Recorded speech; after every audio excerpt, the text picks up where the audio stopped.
এবার আমি একটু ধনে পাতা দিয়ে দেবো উপরে। এটা নতুন ডিজাইন, ধনে পাতা দিলে ভালো লাগবে। এবার আমি খাবো। আর ধনের পাতা সবগুলো দেওয়া আছে, এক্সট্রা ধনের পাতা ভর্তা দিতে হবে না। তোরা তাড়াতাড়ি চলে আসো, খাওয়া শেষ হয়ে গেল। দারুণ স্বাদ। আসসালামু আলাইকুম বন্ধুরা, আজকে আবার চলে এলাম তোমাদের জন্য শীতের দিনের নিয়ে চিতই পিঠার জন্য। তোমাদেরকে খাওয়াবো আজ চিতই পিঠা।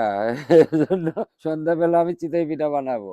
এবার আমি 1 চামচ লবণ দিয়ে দিব, দিয়ে পরিমাণ মতো পানি দিব। ওসম ওসম গরম পানি, গরম পানিতে দিলে ভালো হয়। বন্ধুরা আমার আটাটা মাখানো হয়ে গেছে। এবার আমি খোলাতে দিয়ে দিব।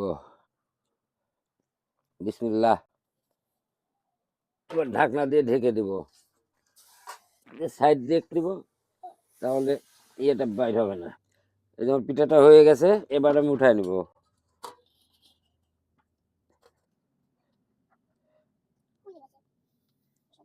এবার আমি একটু ধনে পাতা দিয়ে দেবো উপরে। এটা নতুন ডিজাইন, ধনে পাতা দিলে ভালো লাগবে। দিয়ে ঢেকে দিব, সাইড দিয়ে হালকা করে একটু পানি দিয়ে দিব। এই যে হয়ে গেছে। এটা ধনের পাতা দেওয়া, ধনে পাতাটা আমি আগে ভর্তা করে রাখছিলাম, দিয়ে দিছি। এভাবে আমি সবগুলো পিঠে ভেজে নিব।